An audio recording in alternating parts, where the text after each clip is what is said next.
देश में वन्य जीव संरक्षण के इतिहास में एक नया अध्याय जुड़ गया है। भारत में पहली बार एक मादा बाघिन को हवाई मार्ग से एक राज्य से दूसरे राज्य ट्रांसलोकेट किया गया है। यह ऐतिहासिक मिशन मध्य प्रदेश के पेंच टाइगर रिजर्व से शुरू हुआ और समाप्त हुआ राजस्थान के बूंदी में स्थित रामगढ़ विस्तारी टाइगर रिजर्व। इस पूरे ऑपरेशन में इंडियन एयरफोर्स के Mi-17 हेलीकॉप्टर का इस्तेमाल किया गया। बाघिन को विशेषज्ञ डॉक्टरों द्वारा ट्रैंकुलाइज किया गया।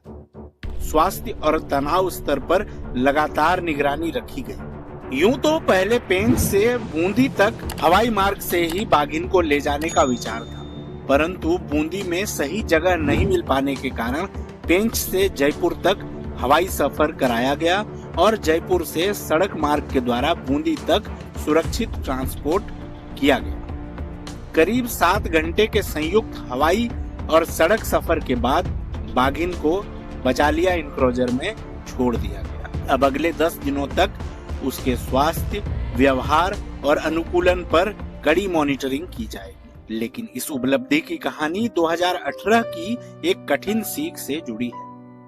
साल 2018 में मध्य प्रदेश से उड़ीसा के सातकोसिया क्षेत्र में बाघों का ट्रांसलोकेशन किया गया था। देश में यह पहला अंतरराज्यीय बाघ ट्रांसलोकेशन था। वह प्रयास पूरी तरह सफल नहीं हो पाया। एक बाघ महावीर की मृत्यु हुई और दूसरे को वापस लाना पड़ा। इस असफलता ने यह साफ कर दिया कि अंतरराज्यीय बाघ ट्रांसलोकेशन बेहद संवेदनशील और जटिल प्रक्रिया है। नतीजा यह हुआ कि देश भर में inter state tiger translocation projects लंबे समय तक ठंडे बस्ते में चले गए। इसके बाद कई वर्षों तक वैज्ञानिक अध्ययन, हैबिटेट असेसमेंट और नई रणनीतियों पर काम होता रहा।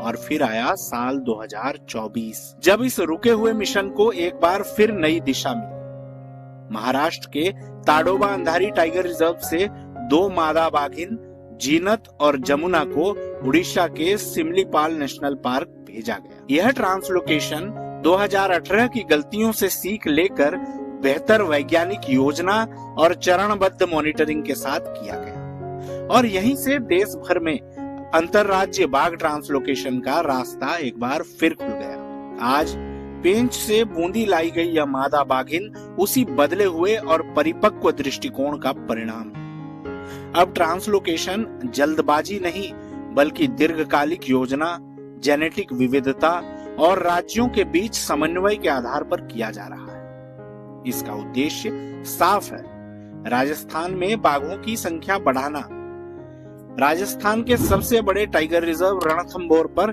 दबाव कम करना और नए टाइगर रिजर्व्स को स्वस्थ और आत्मनिर्भर बनाना। 2018 की असफलता से सीख लेकर 2024 में ताडोबा से सिमलीपाल तक और अब पेंच से बूंदी तक भारत का बाघ संरक्षण अब अनुभव, विज्ञान और सावधानी के साथ एक नए दौर में प्रवेश कर चुका है।